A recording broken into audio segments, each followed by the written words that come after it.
I'm Dr. James Blackwell, Korean War historian for the 307th Bombardment Group Association. I cannot be there with you for this reunion, but the association has asked me to support its initiative to meet the needs of 307th Korean War veterans, their families, and friends.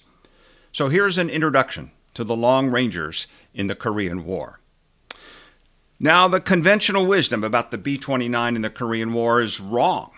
Pundits and analysts have said it was obsolete, outclassed, too slow. Well, they're wrong. Totally wrong. Really. So here are what I call 4 outrageous insights, fully supported by solid historical evidence. Outrageous insight number 1. The B-29 Stratofortress outclassed the MiG-15 Faggot. Did you know that 23 B-29 gunners killed 26 MiG-15s in aerial combat?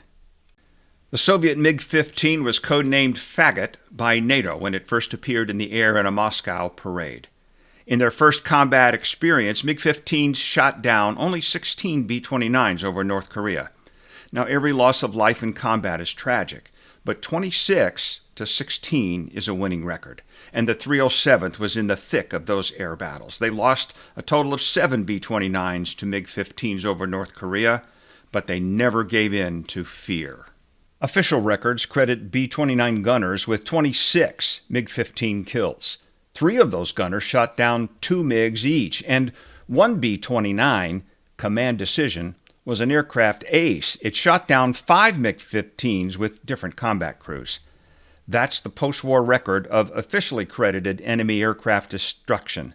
Many were claimed, but could not be confirmed. 307th gunners scored their fair share, with 5 of those kills to their credit. On the 14th of November 1950, just 4 days after the 307th lost the first B-29 to a MiG-15, and over the very same target area, deep inside MiG Alley, Staff Sergeant Richard J. Fisher scored the Long Rangers' first jet kill. On April 12, 1951, both Sergeant David R. Steim and Staff Sergeant Ursel S. Dye shot down a MiG, again in MiG Alley, a strike on the Yellow River Bridge at Sinuiju. And on the terribly misnamed Black Tuesday over Namzi, October 23, 1951, Sergeant Fred R. Spivey and Staff Sergeant Jerry M. Webb each killed a MiG-15 in an aerial battle involving 50 Soviet jets. But air-to-air combat is not the full story. The 307th also turned North Korean airfields into plowed fields, destroying at least 191 MiG-15s on the ground. So the overall toll taken by the 307th on Soviet MiG-15s in the Korean War was nearly 200. If B-29s had been allowed to strike the communist air bases just a few miles beyond the Yellow River, the entire Red Air Force could have been destroyed before the armistice. The second outrageous insight is another one that defies conventional wisdom. The 307th was highly effective at providing close air support to ground troops in contact.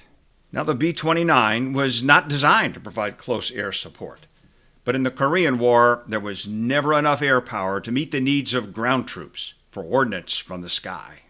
In total, 16.4% of all targets bombed by B-29s were in close support of forces in contact with the enemy.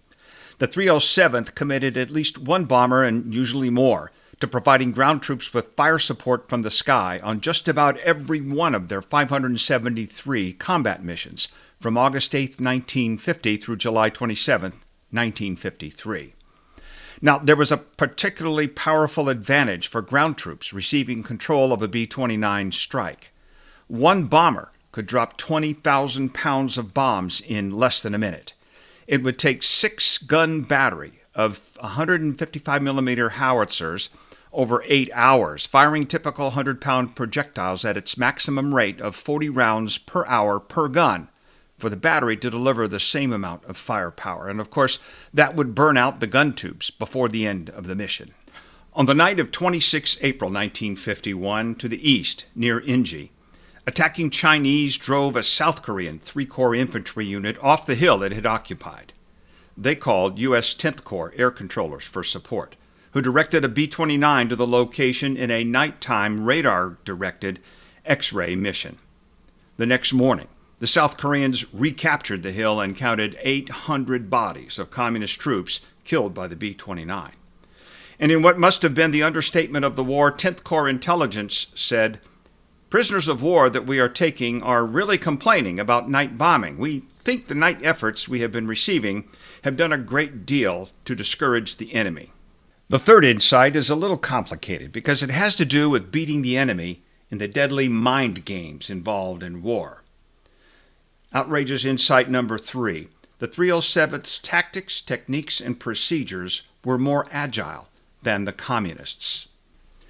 The 307th lost the first U.S. B-29 to MiG-15 fighters over North Korea on November 10, 1950. They had run into MiG Alley. The Air Force countered with F-84 and F-86 jet fighters of our own. And in December, B-29 strikes had fighter cover. Chinese pilots were not well trained and stay out of the fight. The Soviets were more experienced, but for a while they avoided any major engagements.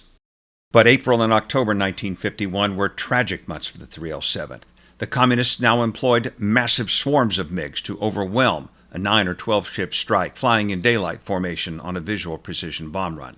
The 307th lost 2 B-29s in the April air battle with 50 MiGs and 3 more in October, when 150 MiGs kept U.S. interceptors decisively engaged and totally outclassed, escorting F-84s. In response, Bomber Command shifted its operational concept to nighttime interdiction and strategic strikes, using radar, employing bomber streams rather than close formations. SAC sent 2 radar beacons and positioned them on the east and west flanks of the Korean peninsula. They aimed the beacons such that they crossed precisely over the target. A B-29 followed one beacon until it met the other, and at the precise intersection point, the bombardier dropped his bomb load. It was very precise. With training and practice, bomber crews could sometimes achieve 0 circular error probable. And the 307th typically topped BombCom's SHORAN bombing effectiveness charts at over 93%. By the summer of 1951, the threat of a communist spring offensive was gone, and the ground war settled into a stalemate along the 38th parallel. Soviet air defenders then developed another innovation in 1952. They brought in more precise and longer range early warning and ground control radar. The Communists coupled them with more than 500 powerful radar-controlled searchlights, and they more than doubled the number of heavy anti-aircraft guns from around 300 to 786.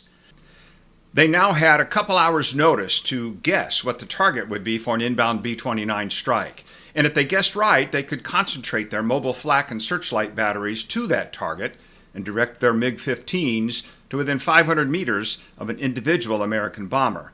But Bomber Command had 2 more innovations already at hand to frustrate this communist increase in numbers of weapons. First, they started using chaff. Lead B-29s dropped World War II-era foil strips to confuse enemy radar. Secondly, they employed electronic countermeasures, ECM, with jammers brought in from the States from R&D Command. The more adventurous ECM operators could seize control of enemy searchlights and make them dance across the airspace everywhere but on the B-29s. The Soviets made one last attempt to try to regain air superiority.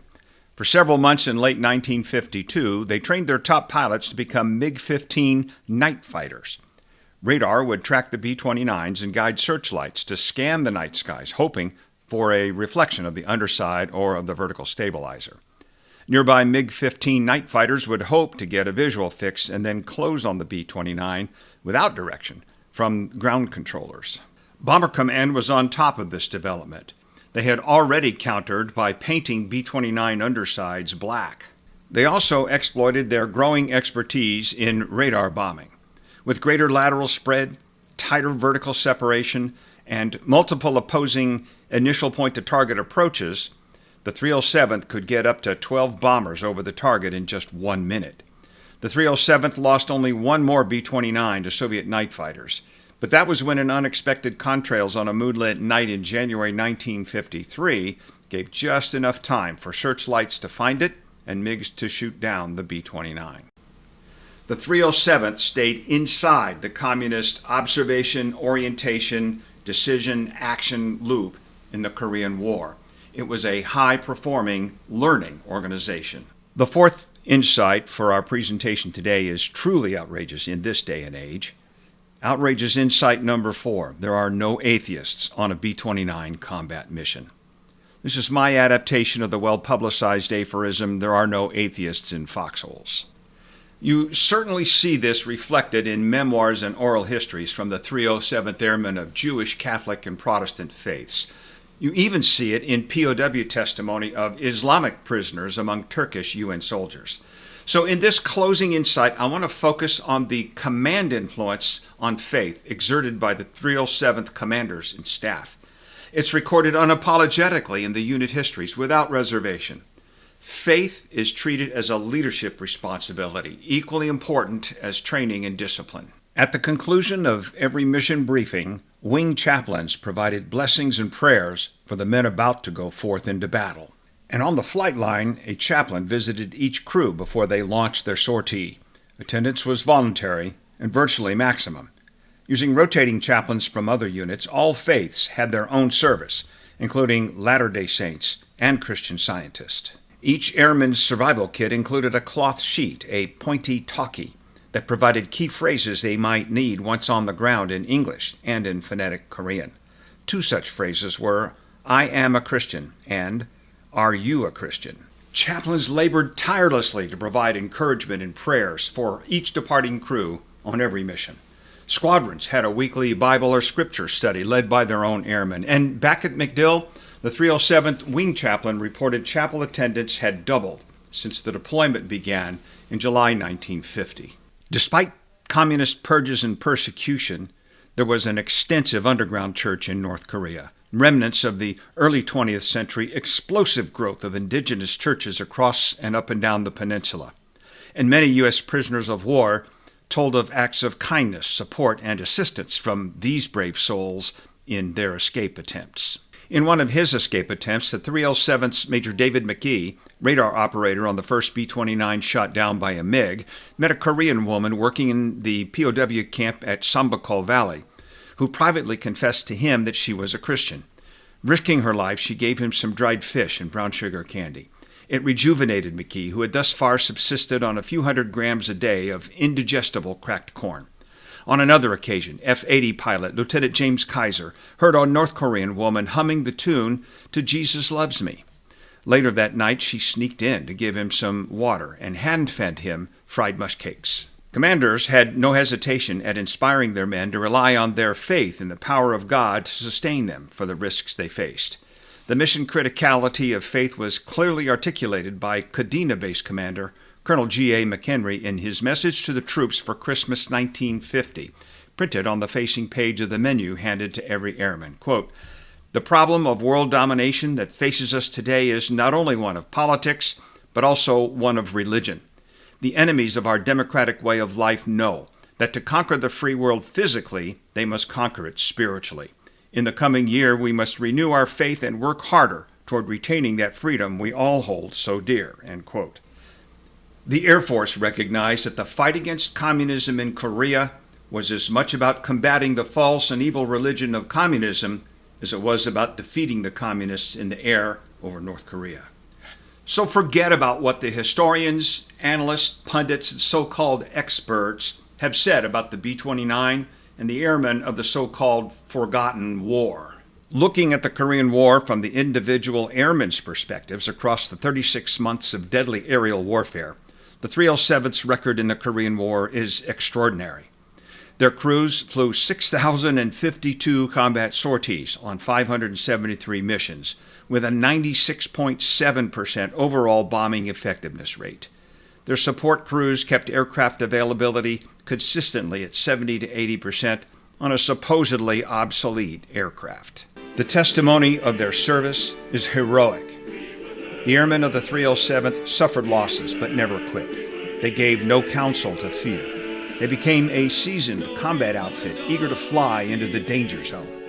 They arose, flew, and took the fight into the teeth of the enemy on every mission. They did it again the next day, and the next, and the next, and the next.